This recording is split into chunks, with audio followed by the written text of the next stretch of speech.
TV, your favorite holistic wellness and self-development coach.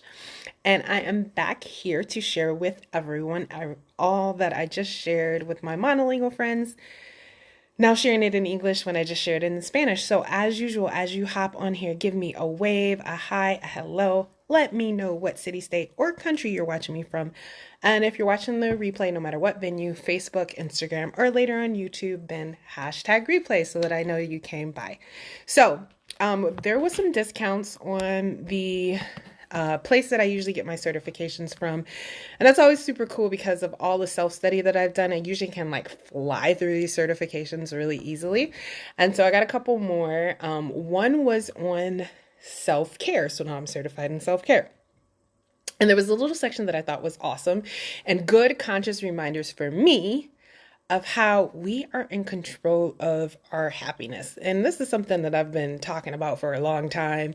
Happiness is a choice. I choose happy. It's probably been 3 years since I did that. But from a scientific and neurological level, there are things that we can do to redirect ourselves into happiness. And so these were some of the title of this section was Happiness Hormones and How to Hack Them. And so I was just thinking about it. I have not been depressed. I've not been super sad, but I had a couple of days where I had triggers and I cried a lot those days. So last Thursday and then the Thursday before, and then this week I was on my time of the month. So I wasn't operating at 100%. And you guys know when I'm not operating at 100%, I want to know exactly how I can get back to 100%. So these were just some conscious reminders. I've been doing a lot of the stuff I help support a class called the Peak Mind Body State, where we use a type of touch therapy and visualization called havening. And that helps me because I'm going through it and I try to do a little bit on my own. You guys know that I use the essential oils. Hey, Myra, stuff like that. But this is just, again, a reminder to just take it up to the next notch. I feel like I'm getting a little bit stuck. So these are the hormones that are going to help us feel happy and the way that we can produce more of them. So the hormones that are associated with good mood and a healthy mood regulation are serotonin, dopamine, oxytocin, and endorphins. So these are some tips on how we can harness their influence by incorporating them into our daily lives to maintain healthy levels of all these hormones, which will help us have a healthy mind and overall mindset. So serotonin, this is the feel-good mood stabilizing hormone. It can be boosted by meditating, dancing, walks in nature, running, swimming, cycling, havening, which is the technique that we do, and sun exposure. If you can't get out into the sunshine, you may wish to consider a vitamin D supplement, as this helps serotonin production significantly. So that's something you want to definitely know. What are your vitamin D levels? For example, with me, I go for a walk every day from 3 to 6 when the sun is the highest to try to get as much vitamin D as I can. And I was still deficient because I live in Michigan and I'm dark skinned. So I have to take a vitamin D supplement. And when I went, I was taking it and I went to the doctor and found out I was still deficient. So I was supposed to triple the dose of it. So that's something you definitely want to make sure of. Dopamine. Dopamine is the reward hormone that we get from doing something enjoyable. It's associated with pleasure because it can be triggered by eating delicious food and having sex, but it can also be released through completing a task, celebrating little wins, and undertaking self-care activities like having a warm bath or giving yourself something you perceive as a treat. So I have been scheduling. There was actually a discount on Groupon one day, and so I scheduled a little bit of extra stuff. So I went to infrared sauna and I went to a salt room. So that is something that I've definitely been doing, and you definitely want to get on your schedule to increase your feel-good hormones. Self-care. And then you guys know that we always do a monthly spa party that everyone is already invited to. So if you don't know when the next one is happening and you want to be down, let me know.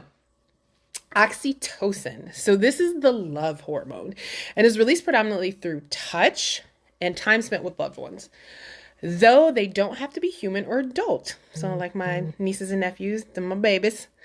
Playing with dogs and babies generates plenty of oxytocin, as do expressions of love and closeness, even over distance, if there's enough strength of connection or familiarity. So that's super good to know. Like, we can't be with people as much as we want to, but if you still have that connection, you can do it over distance still. So staying connected and taking time to speak with loved ones and friends makes a massive difference. Endorphins. Endorphins are the exercise high hormone. They're best known for being released by doing physical exercise, but are also to be enjoyed through a few other avenues, such as eating dark chocolate, having a good laugh, and using essential oils are great ways to stimulate these pain relieving, it says, hormones. So I will probably make sure that I do have some organic chocolate, and I haven't made my chocolate chia pudding in a while. So I might do that. And then, again, making sure that I remember on a daily basis. I got my little mix for my aroma reset, making sure that I do that several times a day to reset and get some more endorphins going. And then GABA, or GABA, is a neurotransmitter in the brain that produces a calming effect. This can be done by doing deep breathing, havening, mindful movement practices, regular exercise.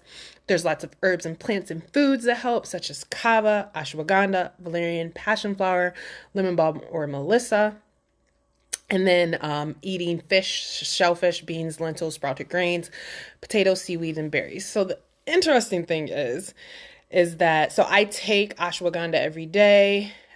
What came up on my scan is that I needed to take one of our supplements that has valerian in it. I take lemon balm or melissa in a supplement every single day.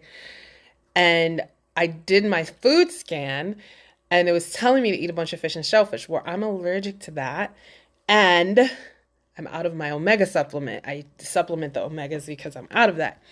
So, I got to make sure that I get it tomorrow. I order it tomorrow because I obviously need it, because my body's saying, hey, eat more of these foods. That's going to make you feel better. But yeah, seaweed, berries, all this stuff. I do have beans, lentils. I've been eating that, sprouted grains, eating all of that. So again, just remembers of how we can hack our brains. And again, for me, because I wasn't at 100%, and I want to make sure I get back to 100%, and I'm operating where I need to be. I actually have a not fun anniversary coming up. So making sure that I don't slip down anymore, and making sure I use all my tools in my toolbox to get even higher. So that is what I want to share with you guys today. And we've been sharing these techniques all over the place. I got videos with some of them, and we are going to be doing a mindful movement where we're going to do a bunch of these things together, right? So we're going to do some of that, a little bit of stretching exercise. We're going to do some deep breathing with essential oils. We're going to do all the things.